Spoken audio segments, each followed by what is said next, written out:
Welcome to One Winning Pod, where we wanted to discuss the preseason and the camp battles going on. Game happening this Friday evening, which is pretty darn exciting. Feels like football is actually here now.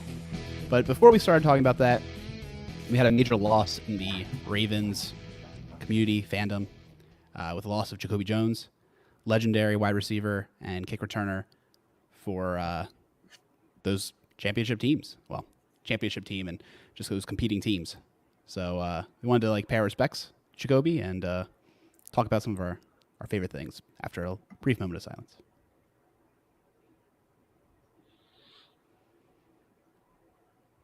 So Peter, what's your biggest memory? Well, I mean, I feel like this has to come with a caveat. I feel like everyone has the biggest memory of Jacoby Jones, right? It's the Mile High Miracle. It's the Super Bowl. The big plays that he did in both of those games. The Mile High Miracle, I mean, it's going to be hard pressed for the Ravens to have a better play than that. I mean, that play is entrenched as the best play in Ravens history as far as I'm concerned. Just the stakes of that game when it happened, the improbability of the play, and I mean the completion of that play was as much Joe Flacco as it was as much Jacoby Jones as it was Flacco. Of course, Flacco gets all the credit for the throw, but I mean, everyone wants to say the defender fell down, but I think Jones's speed there was something they had to contend with, and that image of him going across the end zone and his hand raised to the sky. That's my all-time favorite Ravens play, and Jacoby Jones is the hero of that play. So, I mean, for a guy who was not used terribly much as a wide receiver, was excellent on special teams. For him to have that play, I think is just incredible for him, for his football career.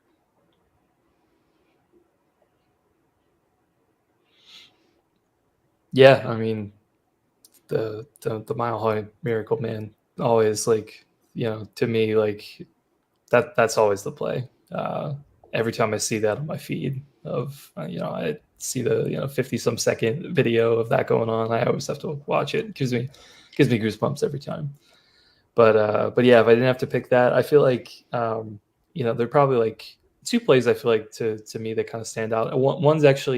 One's kind of bad, but it ended up getting us Jacoby, which I think is good.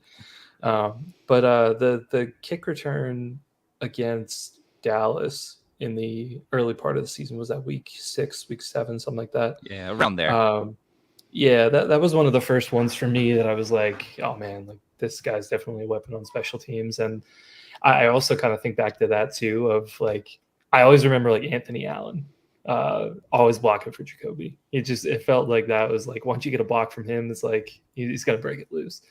And definitely that was one where he was leading the way for him, and I ended up taking it back 108 yards or whatever it was. That was a great play.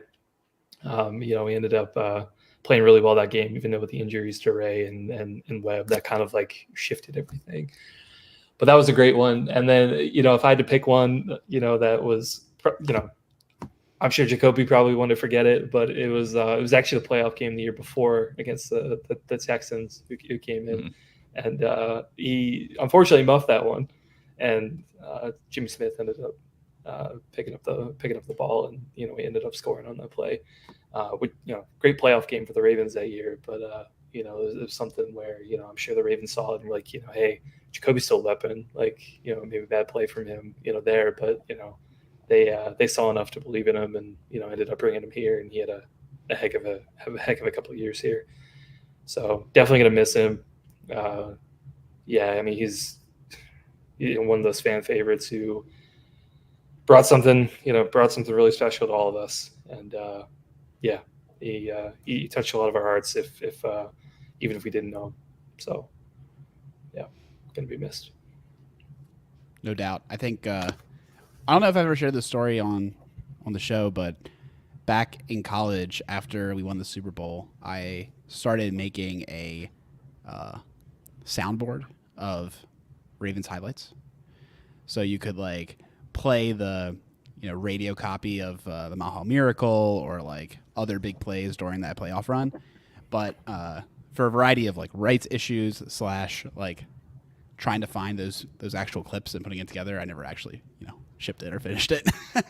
I was just playing around with the idea of making a soundboard app that like no one would really want except for me, just to be able to hear those moments. Classic at a Alec moment's notice. project. No one would want this, but Alec's going to put a lot of effort into it.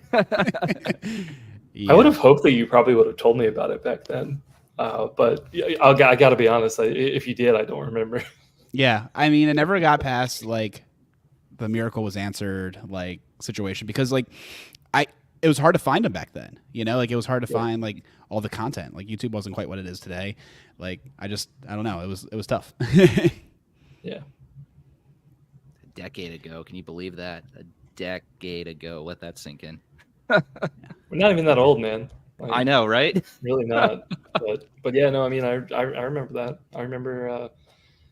Alec and I and his parents drove over from UBC over to the stadium for the parade. I remember that. Yeah, that was great.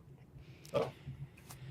But yeah, so I guess let's go over the roster battles. And unfortunately, I don't think any of us made it out to camp. I was hoping to go on Wednesday, but it looks like it's just going to get rained and thunderstormed out. But I guess we'll see.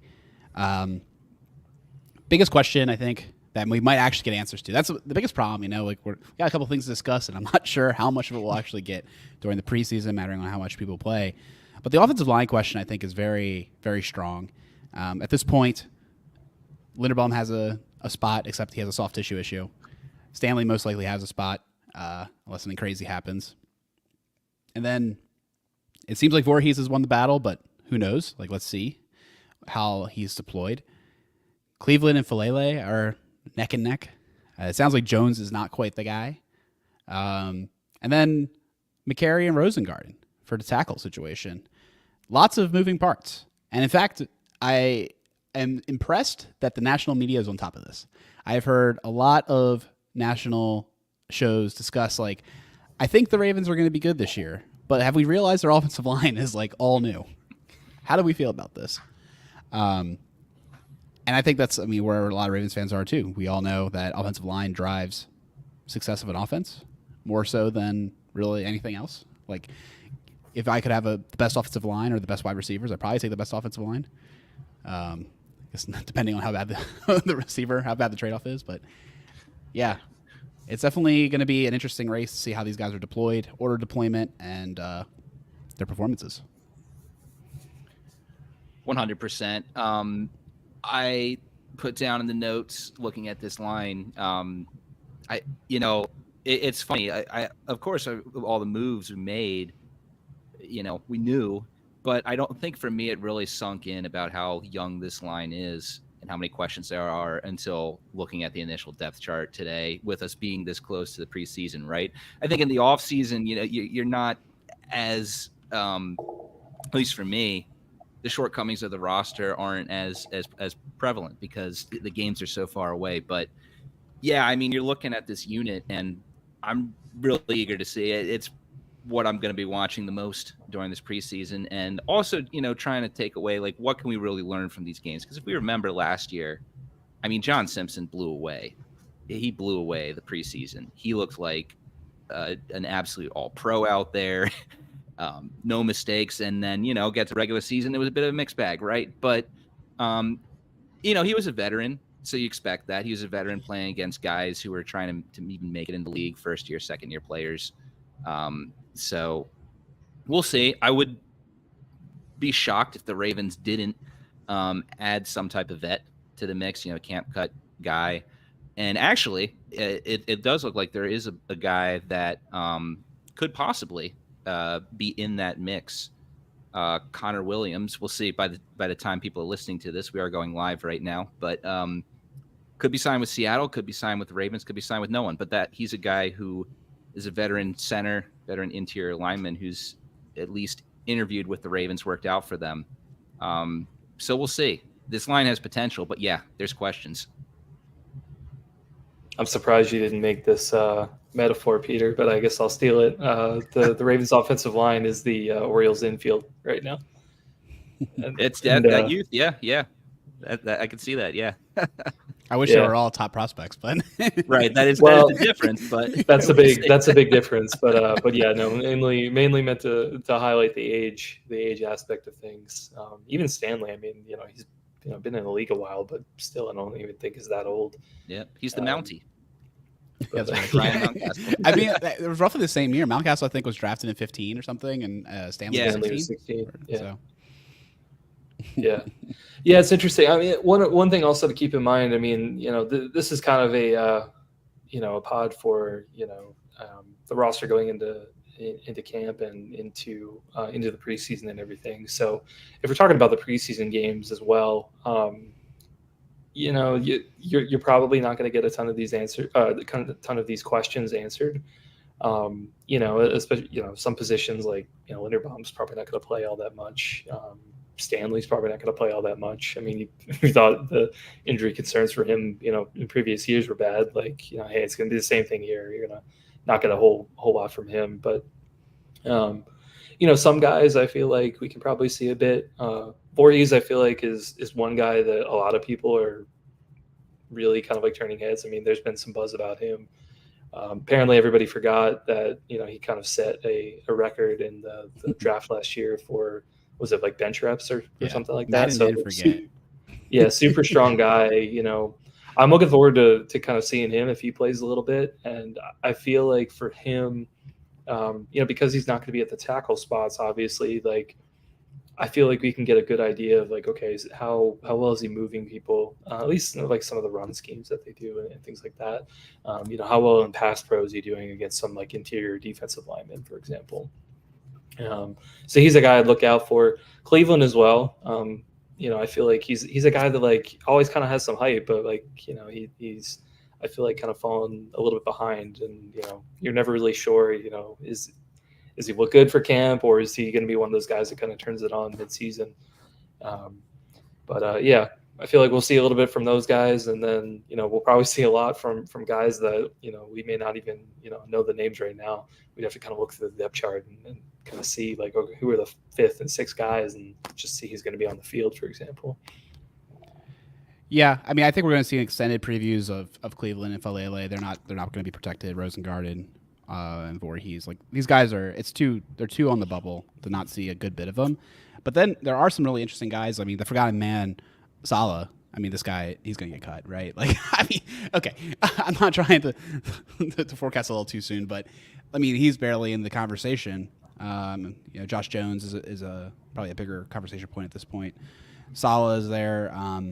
I heard some decent reports about Tayshaun Manning out of camp. He could maybe win one of the last spots. Samik hasn't looked all that great, is my understanding. He's also a bit undersized, but so is Linderbaum.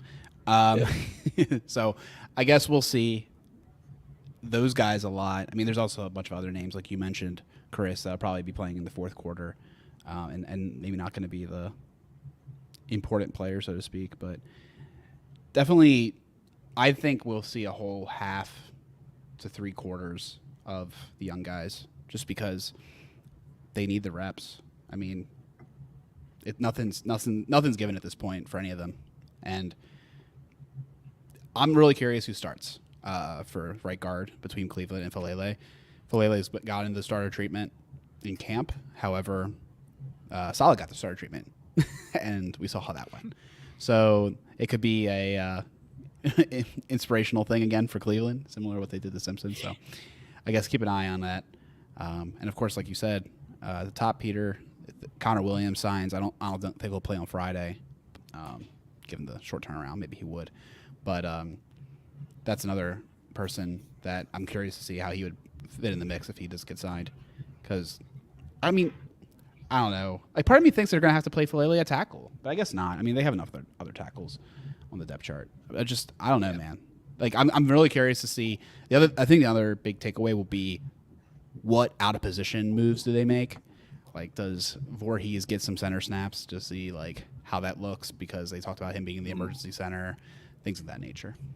Well, I think tackle also, that's another one going to be interesting to see. I understand Falele is listed as guard currently, but I mean, Stanley, look, I'm hopeful with Stanley. I think I'm more hopeful than a lot of Ravens fans. I really liked what I saw against Houston in the playoffs, and then it's a little bit of a mixed bag against Kansas City. But we know that we can't count on his health, and that's just the stage he is at his career. So if he goes down, how does this line shuffle? What's the plan? I think that's something that the coaching staff are going to have to look at in this preseason. Are you just playing Falele at guard? Or are you going to give him some more reps at left tackle, to in case he has to go there? Are you going to shift McCary there if Stanley goes down?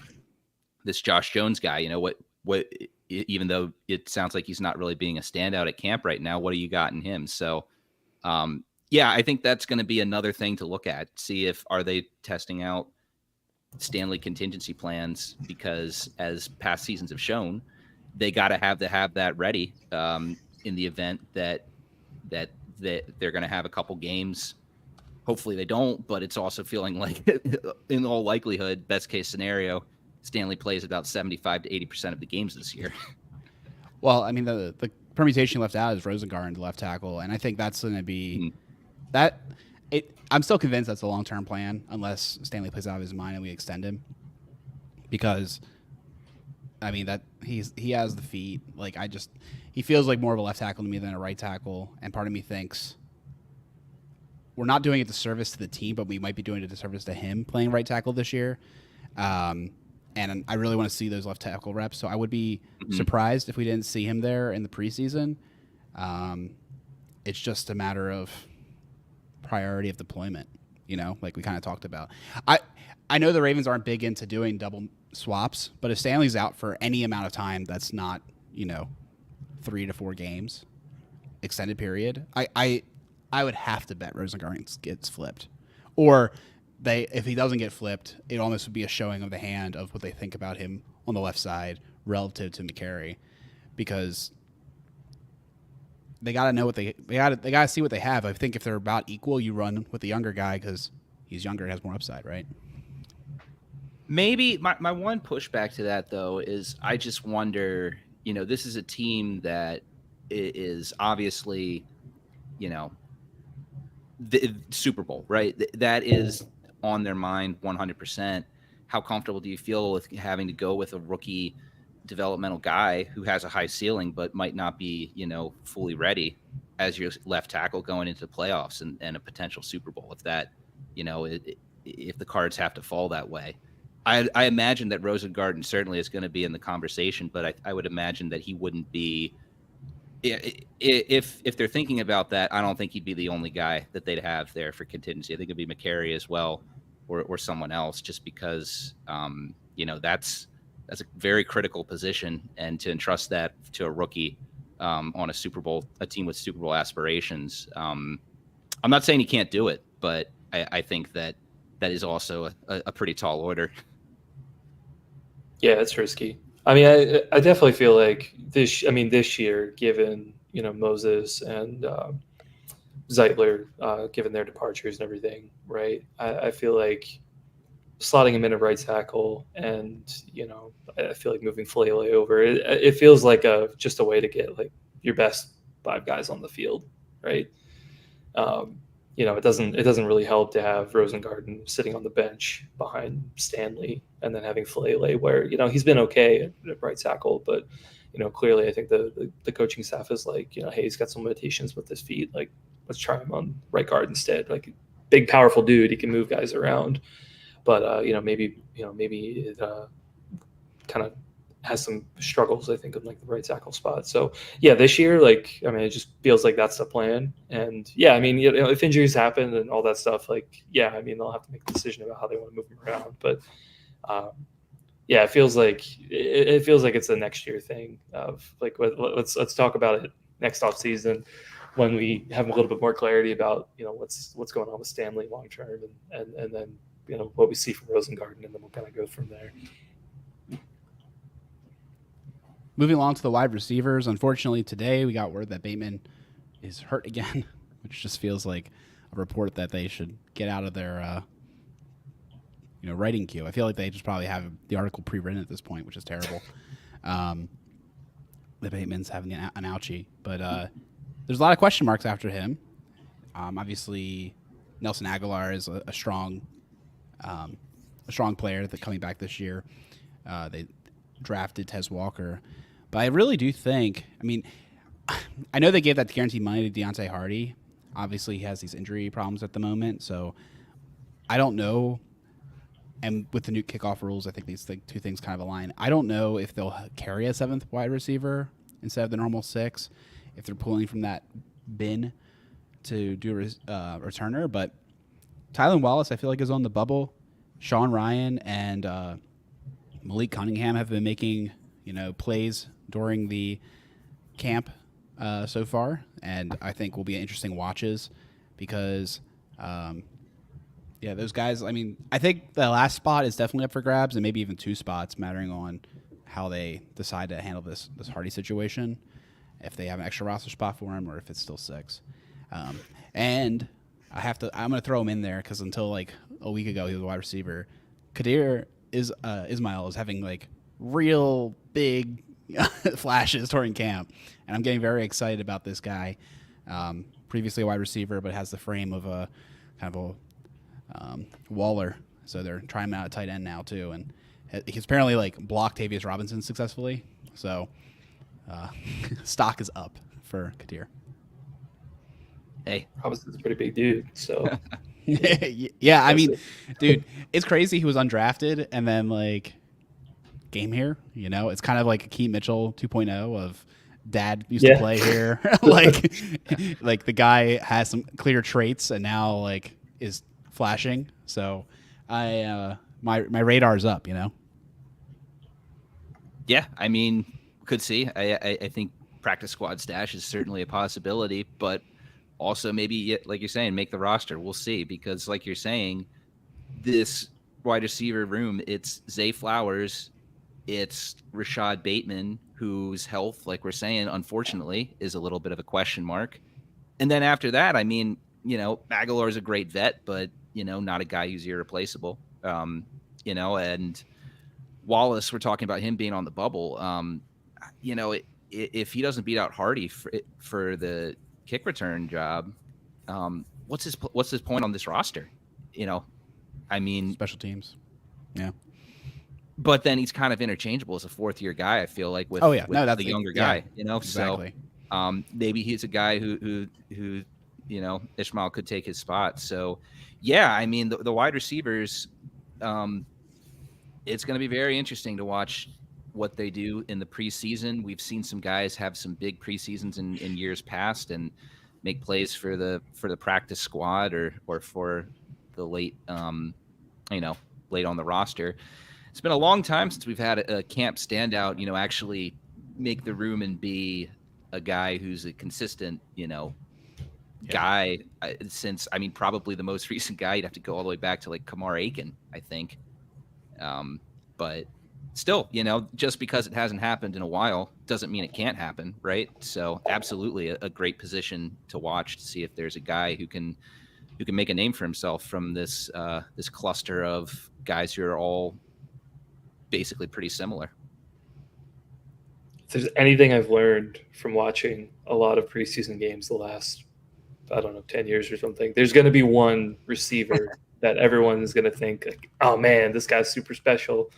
He's definitely going to make the team. And then he might not make the team. So without fail, it's going to happen. But it's one of the beauties of the preseason, man. It's just like you get to see all these guys who, probably aren't going to make the team, and you get to see what they can do, right? It's kind of fun, right? I feel like, Peter, you might agree, right? It's going to be like fun trivia. Somebody asked you about, like, what was that one guy's name? He had a standout game in the preseason, like, 6 years ago or whatever. Like, you're going to know who that is. Yep. I still remember watching the preseason in 2004. My dad and I were super high on Randy Himes with his late heroics in that late preseason game against Washington with those late touchdowns. And Himes had a couple of highlights in his Ravens career. He played for a couple years, but I don't think many Ravens fans remember Randy Himes. I think that's a name that people gotta type into Google to figure out for the most part. Yeah. Well, related to receiver too. I mean, we may not get a ton of this, but I am kind of curious of looking at some of the schemes that we're going to be using offensively in some of these games. I feel like there, I guess some reports or something about last year, because of the install, and because of like some injuries to Bateman and like Zay being a rookie and like not knowing what we had there, and OBJ as well, that some guys maybe not used to the greatest effect, at least throughout the year. So like Bateman being a deep threat, for example, like may not be his best skill set, right? More of an intermediate guy is kind of like where he is, or Zay, how to use him, like using him a lot of underneath, whereas we saw later in the season like he could actually be a pretty good deep threat, for example. So I'm kind of curious just to see how we're going to use those guys. So hopefully Bateman can get back quick. I don't think we have a report yet of how serious his injury is, some sort of rib thing, but yeah, I mean, I'm definitely looking forward to just how we're going to be deploying these guys. Yeah, for sure. Well, not getting an answer on Isaiah Likely during the preseason either, but sounds like this guy is lining up all over the field and being a stud. So people were saying wide receiver 2. I was like, okay, here we go again. But why not? I don't see how he's wide receiver 2 when Mark's there. I guess they're just saying Mark's tight end, but that's fine. Whatever you want to say. I did. He's the third target. Yeah, he's the third target. He probably is. I mean, you kind of kid, but I could very well see him being third on this team in receiving at the end of the season. I mean, you look at his measurables. He's only a little bit heavier and basically the same height as DK Metcalf. Now, DK Metcalf runs a 4.3530 and Likely runs a 4.8. So, it's not quite the same, but, from a body standpoint, it does, they could have him out wide and run, some post routes deep in the end zone, have him in the slot. It really seems to me that Monken understands, I mean, reading between the lines, that Monken understands he's a weapon that they need to use in tandem with Andrews. And, look, I think that it's obviously, a little scary in today's NFL to put that much of your receiving targets in the hands of 2 tight ends. But look, if anyone can make it work, it'll be this Ravens offense. We know that they're doubling down with the signing of Derrick Henry in the offseason on throwback football. And look, if they can make it work, great. You got to put the ball in the best playmakers' hands that you have. And when it comes to receiving threats, Likely, it's either Likely or Bateman is your third best, right? Take your pick between those two. So you're going to see a lot from Likely this year would be my guess, just from what's there. The NFL's cyclical, man. You got a lot more safeties playing now. Linebackers becoming more important again. Tight ends are the match point for that. I mean, I guess like these are not your grandfather's tight ends, is what I'll say. Like these are not offensive linemen. They're much more like athletic, big wide receivers who can block. So I'm here for it. This is like my kind of football. I love tight ends. I love 12 personnel. So I'm definitely like super curious about how I'll get deployed. And then with running back, man, with Key Mitchell out, we know Henry and Hill are locks, but it seems as though there is a lot of chitter chatter about Owen Wright potentially getting a big look, and Ali, obviously. He has the draft capital. I imagine he would get to stay in there. So, I mean, I think I don't know who this Wilson guy. Who's Wilson? I don't even see Wilson on the depth chart. I'm not gonna lie. I'm literally gonna acknowledge it here. I knew his first name was Owen. Totally blanked on the last name. Oh, right. So I thought it I was like, no. Wilson that I Wilson? knew. Wilson. So yeah. Okay. Yeah, Owen Wright. Thank you. Number 36, right? Sure. I remember Yes. his number. 36. From last year. But yeah, no, I completely blanked on the last name. Not Owen Wilson. Not renowned actor Owen Wilson. Yeah, I've heard decent things about him in camp. It seems like he's doing better in year 2. I mean, I remember he looked horrible to me in camp last year, so hopefully he's made a step forward. And I imagine he'll get a lot of time. Him and Ali, I think, will get a majority of the touches until, the Chris Colliers of the world show up. Yeah, they're going to see a ton. Maybe Hill will get sprinkled in a bit, but I can't see him getting much. I mean, he's been here long enough. The coaching staff knows what he is.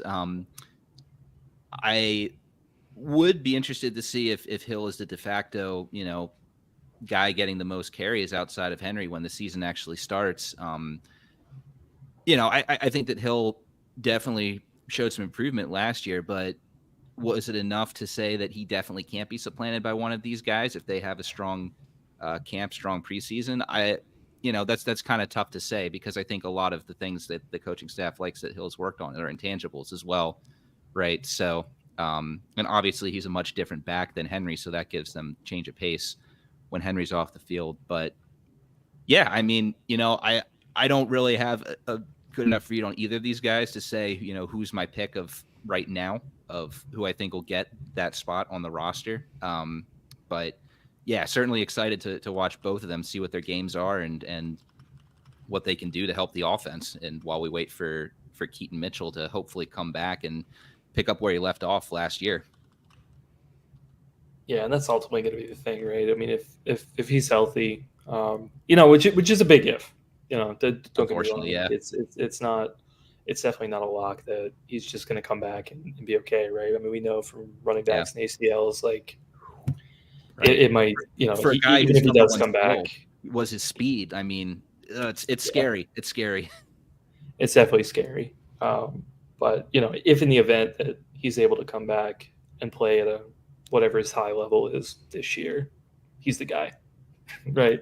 I think like we would have to see a lot from either Ali or Wright to be able to say like hey, you're gonna hang on the job, and Mitchell maybe shelved for this year, for example. But yeah, we'll definitely see. I mean, yeah, and another good thing with the preseason, right? There's going to be I feel like there's going to be a lot of run schemes, and you get to see a lot of it. A lot of what they can do. Looking forward to it. Looking forward to kind of seeing, who's going to be the back that kind of break the game open in the fourth quarter. Inevitably, like if the Ravens they're gonna run down your throats, especially in the second half of those preseason games. If they have a lead, they're going to protect it. They're going to run like crap. So yeah, just looking forward to seeing all the blockers and seeing the guys just run over people.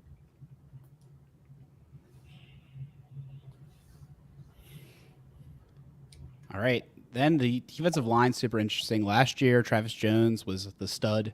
He was moving everybody and got a lot of love in the preseason. This year, more established. I would think he might play in the preseason some, but definitely curious to see the deployment of Washington. And yeah, I mean, it seems like we're coming back with the same group of defensive linemen this year, but wouldn't it be surprising if somebody makes waves, because that is a position group that I would like to see more people. I would like to see some fresh blood, just given the fact that we're leaning on a lot of older veterans at this point. Yeah, definitely. I mean, Michael Pierce's story is great. He left us for Minnesota, sat out the COVID year. I mean, I think ultimately in 2021, he played a couple games and got hurt. They've only played like 3 or 4 games for Minnesota in his whole career. It was not very many. Then comes back and just, has a great career year filling in for Calais Campbell, different type of player, but still had a huge impact. Brent Urban's been a great story for the Ravens, just late round draft pick, decade in the league. Not a guy who's probably going to be a starter for this team, but still he's going to get snaps, but I'm really interested in Travis Jones this year. Yeah, I mean, it wasn't just last year, but obviously in 22 as well, when he was just having a dominant preseason. And I think eventually we're going to see him break free and just be as dominant as Matabike, and could be this year. It really could. And then you got other names on here. You got CJ Ravenall, Josh Tupou, Deidre Sennett, these young guys. Like, yeah, I think you bring up a great point. We know what this rotation is going to be for the season, but what is it going to be next year? What's it going to be the year after that?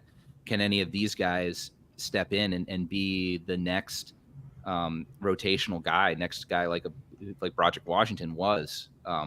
yeah, definitely be something to look out for this preseason to see if any of those guys have potential for down the road. But the thing that's crazy is like only 2 of them are rookies. All the rest of them are vets. Yep. So Yep. yeah, I mean, we'll I see. feel like it's a group that this year, like they're rolling it back with who they got.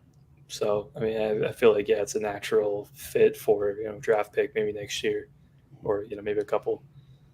But I mean that happens, right? You have to prioritize where you need your needs, and a couple of years ago when they picked Matabike and Washington and all those guys, and then Jones, right? The year a couple of years after, that's how they were filling in this group. That's when we had Calais Campbell and Yeah. what's his name, Wolf, and all those guys. So We yeah, went from like the old line to and like who's going to possibly stay to getting Washington and thinking, oh, he's going to be the one who stays, to then also signing Matabike because he has a huge year. But they're also like they're both. I mean, they're not like super old players, but the old players are still there. So like Right. Yeah. we leaned on that and like we're like, okay, like we need to eventually make this group younger. Sounds like a next year problem. yeah. Right. But we'll see if any of these guys stand out. Big Yeah. thing to watch out for is linebacker. Trent Simpson, I imagine, will get a lot of snaps. The guy has only played in 1 game, even though he looked pretty decent. And then, I mean, this is huge for him this preseason to see what we got. Camp reports are suggesting he's really good. People are pretty stoked about his progress so far. Sounds like he's a grinder and has been doing all the right things last year to get prepared for this moment. But I want to see all the other inside linebackers too, because we need to have a plan for if like a horrible injury happens to Roquan, or I mean, realistically, who's after Simpson too? I mean, is Chris Board going to be coming in? Like who who are we backfilling with? So this is a pretty inexperienced group, particularly with Malik Harrison kind of moving solely to the edge. He kind of changed his body type. He's not really a middle linebacker anymore. So I think he's kind of disqualified himself. What's interesting though is that on the official Ravens website, they do have him listed as the direct backup to Trent Simpson, and you don't see him on the outside backer. But I mean, I don't. It's done by the PR team, so I don't trust any of it. Yeah, sorry, there. Yeah, so we're going off this, and who the heck knows? But I mean, yeah, I agree with what you're saying, Harrison. He's found his niche there. I think he's solid. At the same time, I do wonder if his play is good enough where you could say, oh yeah, he's a roster lock at this point. I don't know if you could say that. I don't know, but yeah, I think that if it doesn't work out with Simpson, yeah, you've got questions at the moment. Chris Board has shown some promise before, but I don't think enough at this point to say like he could slide in and be the starter. Josh Ross was a preseason standout a couple of years ago, and then injuries have kind of derailed that. So yeah, we'll see. Hopefully Simpson shows some big strides. Not to say he didn't look good when he was out there last year, but I think definitely showed some room for improvement. Throw him to the wolves, man. Yeah, give him all the snaps. I mean, the big thing as well for like some of these guys who like are the up and coming, like hey, they're probably going to be like a starter like this year where they weren't last year. Like I want to see that they can play a whole game, right? That they have the conditioning to be able to do that, and they're not starting strong and then like finishing and barely finishing, for example. So not that I wouldn't have him with Simpson. He's a pretty he's a pretty jacked human being. but yeah, no, I mean, I just want to see all the snaps for him. Give him as much as you can. Yeah, I feel like something really, really bad would have to happen if Simpson weren't actually ready for this job, right? I think Eric DaCosta would have gone out and gotten something for that if he didn't think that he was the guy. So, I do believe he's going to be the answer now that Patrick Queen's over at our arch rivals. But yeah, behind that, Board and Ross, I feel like are the 2 guys. But Board for me, I think that he's going to be the special teams guy.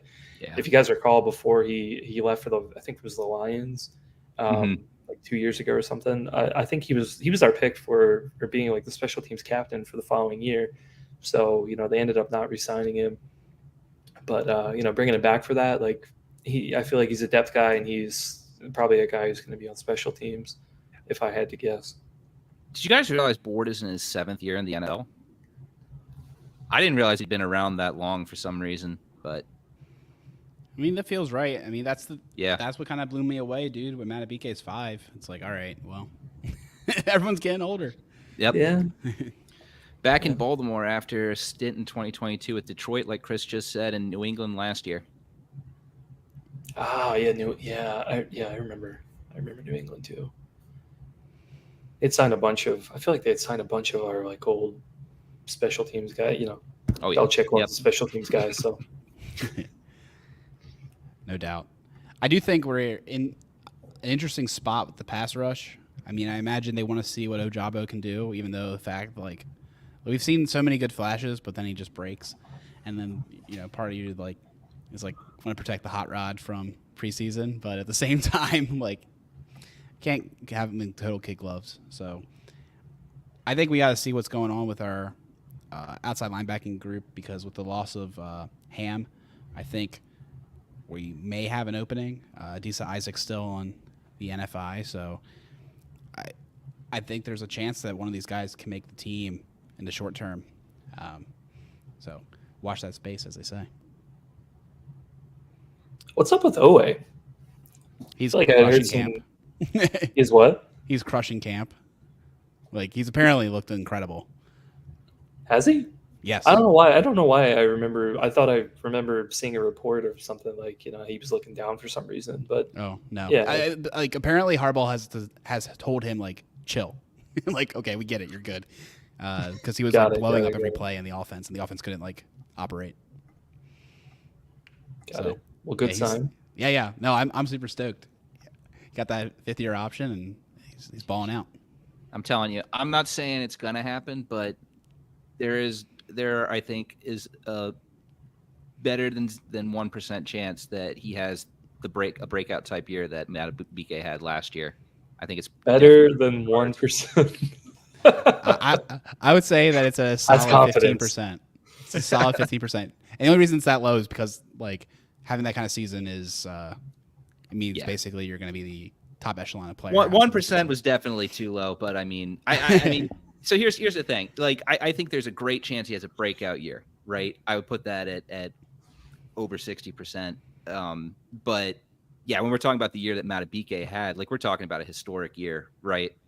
So I mean, I think it's a little different there, but yeah, I mean, he's the growth that he's shown since his rookie year, I think is just incredible. And a lot of the sacks he had, as has been pointed out by others, that Matabike had last year were helped by Owe in the backfield there. But yeah, I think we're going to see big things from Owe. I'm very excited for him this year. Yeah. Yeah, I mean, we're definitely going to need it, right? I mean, kind of like offensive line, right? This is a very young group. Still a Van Noy, but other than that, a lot of young guys. So, yeah, for Owe to step up and get some production, good production and health out of guys like Ojabo or Robinson at the outside linebacker group would be huge this year. Yeah, there's been some whistles that Tavius has looked good. Good body improvement, so to speak, from year 1 to year 2. So I want to see what he can bring, because he was I think he exceeded expectations for his rookie year. They were not the highest expectations, but he played quite well. So I think I could see him stepping up as well. And he I would say he's going to probably get a half maybe of snaps. I could see him getting a decent amount of snaps. Because I think they want to see what him and Ojabo can do at this point. I think that'll be the big competition for snaps going into the regular season without in the rotation. Has anyone heard any camp reports about this Quincy Roche guy? No. Randallstown, Maryland guy, was with the Giants the past 2 years. Hasn't really done much as far as stats, but guess another name to look at. I mean, every now and again we have that vet guy who comes in and surprises, but yeah, I guess another guy just to see, is he gonna do anything? Talking about doing anything, it's going to be that time to see if Armour Davis, Pepe Williams, this collection of young safeties we drafted between Sanusi Kane and undrafted with Bo Braid. Obviously, with the addition of Eddie Jackson, I'm no longer as concerned as I once was about this position and like how we would, like, who's going to play split field and allow Hamilton to cook. But I think these guys are a big part of the plans in the future, or like want to be big parts of the plans. Super disappointing that TJ Tampa's not going to be able to play, at least in the first game. Doesn't sound like I would be surprised if he makes it even the third game at this point, which is quite unfortunate. But we got to see what these young guys can do because they're all in the bubble, and it's about time to get some preseason action. I think JED's like barely played any snaps in either college or the pros at this point. He's a great player. A soundbite on the radio of Harbaugh talking up JID. He's like, man, he's a great player.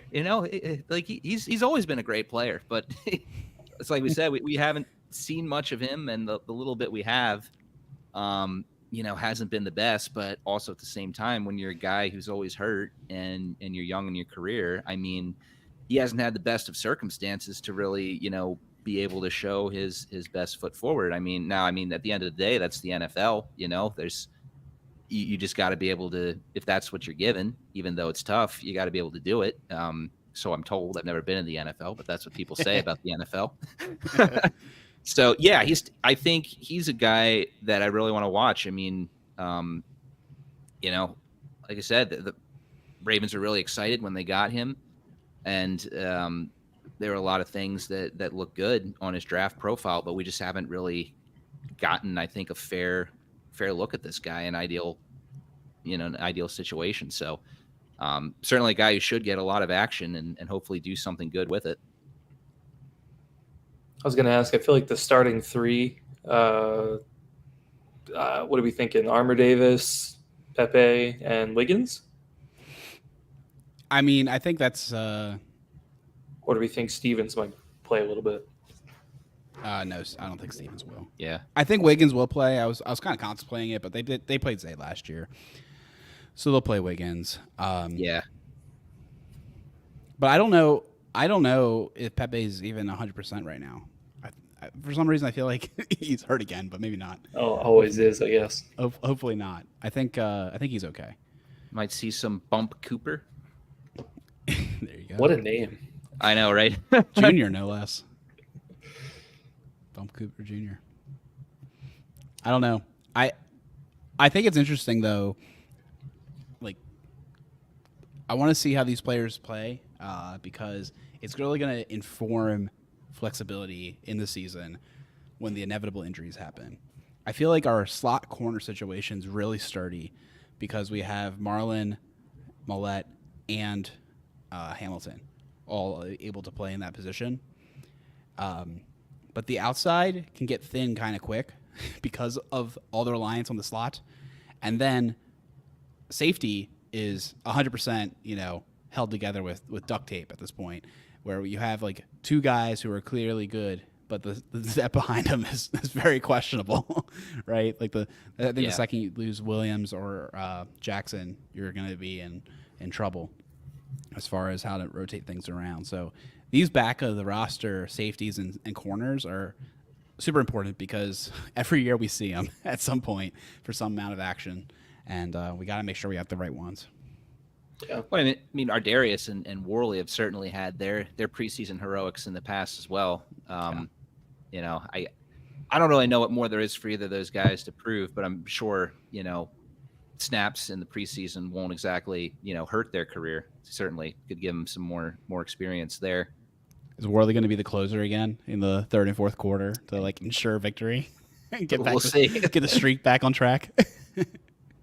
In seriousness, no, I mean, that was the role that Anthony Levine used to have, right? And I mean, that he eventually was able to translate that into a a pretty darn successful career for someone with, who came into the league with that caliber and was basically, preseason hero for a couple years. So you never know. You never know if is that the reason why Levine was able to transition like he was, or was it just, other things? I don't know. I think it's kind of hard to quantify if the preseason, upon preseason that those guys go through helps or not. But I mean, yeah, you never know. You never know who could be the next guy to be that key role player. The other thing to look out for, man, Jordan Stout punt watch. Okay, I want to see his punts. I want to see a big improvement this year from Mr. Stout, and if he lands some good punts, that'd be good. Remember, he was landing them his rookie year in preseason, got the hype train going. So I want to see if there's any big clips of Jordan Stout pinning on people inside the 5. You know who we will get to see that we didn't see last year? Nick Moore. Nick Moore's back, baby. Nick Moore's That's back. right. Yep. Apparently, he got disrespected in Madden. He's like 37 overall, which is like remarkably bad. We're still talking about Madden. Dude, the Madden thing is so bad. I am convinced it's a marketing ploy at this point to have the rankings be so bad. Like I think they intentionally do it to get people talking about the game. And look at us, we're doing it. That's Electronic Arts for you. Yeah. Been milking that cash cow for 30 years. Quick question. Best Madden of all time. I have a definite answer. I'm just curious if you guys have an opinion on that. I can never remember the year, but the year they introduced lead blocking control was a formative moment in my life because I just like lead block controlled people into submission. Like I loved running, right up the gut and using the fullback, creating my lane and rolling. Yeah. Madden I feel 07. like there you go, Madden 7. Yeah, I feel like I didn't have every one of them. I think I had like 9. 9 was Breeze, I think, right? 9 or 10, maybe 10. Around there, yeah. I had that. I had 13 because I was the one that had Ray's speech in the beginning, and then I had 18 or something. Like I've skipped a bunch of years because I'm not buying it every single year. I knew I knew what it was, but yeah, I feel like I remember playing 2008 at like a friend's or something like that. No, it was pretty good. 2008 was a good one. Yeah. I'm going way back. I still think the pinnacle is 04, Madden 04. Just you could do so many crazy things in that one. Just mobile quarterbacks were unstoppable. The juke move, you juked your player 5 feet in just on the nick of a dime. It was so unrealistic and so great. I think it was the best merger of actual football concepts and video game outside of maybe NFL Blitz. But yeah, 04 gets my vote. Apparently the college football one that just came out, everyone's raving about as being actually good. Probably because Madden has not been good for so long. Yeah. Oh man, it'd be cool to play one of those again. I've always wanted to get back into Madden, but the problem is I like playing online. I don't like playing against a computer, and everyone who's playing online is much better than me, right? They've been playing recently. Serious mode, yep. It's a huge problem. Yeah, and I'm like, hey, I used to be good. Once upon a time. Do you have people like that? Yeah. How can I play the 30-year-olds exclusively, but not the ones who've been playing recently? Does that have a rating system? Because when I play chess online, you're matched up with people. Because chess has ELO rating comes literally from chess. So you're matched up with people who are within 25, 30 points of you. But I guess Madden doesn't have something like that. I think they do, but I don't know, for whatever reason. It is not to the same Gotcha. Dude, pretty any much video games ranking system you're gonna find complaints about all the time. Yeah. Well, and I do feel like there's some of them legitimately terrible, right? One that I feel like that I don't play as much now, but I did Apex Legends, for example. Every time any change is made to that, you have people that are just starting the game getting put in lobbies with platinum level players. bronze, silver, gold, platinum, and like you go further up or whatever. And you're gonna have people complaining like, why am I getting put in these lobbies with like these tryhards been playing like 24/7 for like the past like 3 weeks, for example. Like, why am I getting put in lobbies with that, for example? You're gonna have like crap like that where it's really easy to just get put in lobbies with like or match like against people who are just like very crazy skill levels. Chess I feel like is a little bit better though, because it's like you're guaranteed 2 players. I feel like I'd have to look at the stats for this, but I feel like there's probably way more players that you could find for a game like chess versus like some of the other like video games, for example. Sure. Like, like relatively speaking. Right. Because that's kind of the one issue. Maybe Madden doesn't have it so much because you're only going to have usually 2 players like online, but like some like shooter games, for example, 60 people in the lobby. So like you may not even have 60 people who are like on your skill level and like your server. That's fair. So yeah. But yeah. But it never fails though. Any matchmaking system in any video game, like somebody's going to complain about it. Probably a lot of people are going to complain about it. It's just the way it is. So that's what we love to do in this society, right? Just complain. It's a new national pastime. Maybe it always was. I don't know. Yeah. Yeah. I don't know, Alec. I would probably play one game of Madden with you. After that, no promises though, because as soon as like some like crazy interception happens where your guy kind of like jumps up backwards, flips over, and then like goes like this to get it, like I'm done. Like, let's play Madden, thrown, like, after one of these Ravens games or before. Let's play Madden. That'd be fun. You guys will have fun. I will watch. I have retired from Madden after New Year's Eve 2020 when K-Fish intercepted me 7 times. Aaron Rodgers had more interceptions than completions in that game. It was atrocious, and I realized that my Madden skills are. Maybe K-Fish is like a Madden elite. I don't know, but my biggest issue is that in a couple years, and it was like, okay, this definitely showed that I had not played. My big issue is I transitioned over to Xbox this generation, so to speak.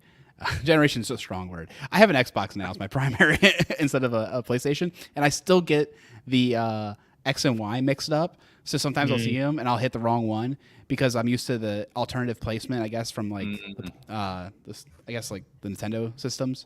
I don't know, man. I'm just a mess. Like, because I think those wide receivers are relatively interchangeable, whereas like A and B, I'm like, oh, A is like always the running back or whatever. I don't know. Anyways, I don't have the same issue with the other two, but those top 2 I have a big issue with. Oh man.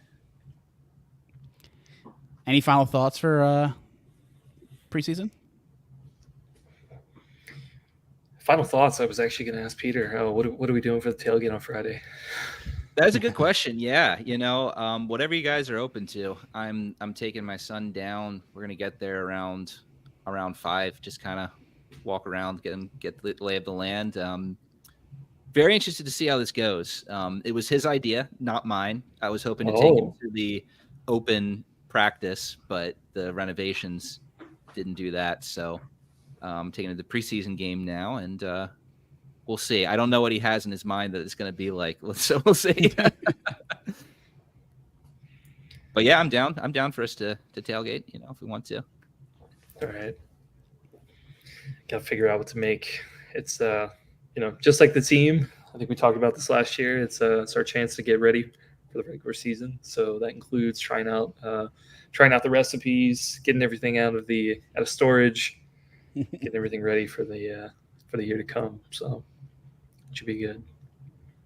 And this will be the only one I can make for preseason. So yeah, I'm missing both preseason games, which is heartbreaking and something I'm not going to get over for a while. And therefore, I'm going to get thrown straight into the action on the 15th. I'm going to have to hopefully deliver. You'll get over it then, I have a feeling, when you're walking through the gate on the 15th. I love the preseason, though. Like we were talking about, like I care about these back of the roster players, and I'm just so disappointed that I'm not going to get to go to any of them. Like this is the year we get 2 of them. I mean, I care a lot about the preseason in August, and then immediately once kickoff starts, I immediately care nothing at all about the preseason. But I actually, Peter, you're right. I feel like my attention span wanes the second kickoff. Yeah, it's hard because you're like, who's this again? And you're like looking at your sheet. It's The guys switch numbers, and yeah, it's crazy. it's definitely a high mental load versus like normal football because you're like, I don't know who any of these people are. So, yeah, you're right. I guess it's the fantasy of it is more appealing than the actual reality. Well, it's because we're excited for football, and it's just a taste of football, right? And then when the kickoff comes, we're like, oh right, that's real football, Yeah, Yeah. that is what I'm most excited for, though. Yeah, of course, real football. But I guess we'll wrap it up there. You can find us at One Winning Pod on Twitter, at One Winning Pod on Threads, onewinningpod@gmail.com if you want to send us any thoughts. We appreciate you guys listening. If you ever want to join us on the show, actually, someone mentioned earlier they want to talk about domes. They want to talk about us making M&T Bank a dome and like debate it. I'm gonna have to be the old guy again. Oh man. No. Save it. Save it for the show. So someone wants to Save talk it. domes. So maybe we'll do that. If we can get I'm running out of clouds to yell at. All right, old man. And we'll see you all soon. Go Ravens.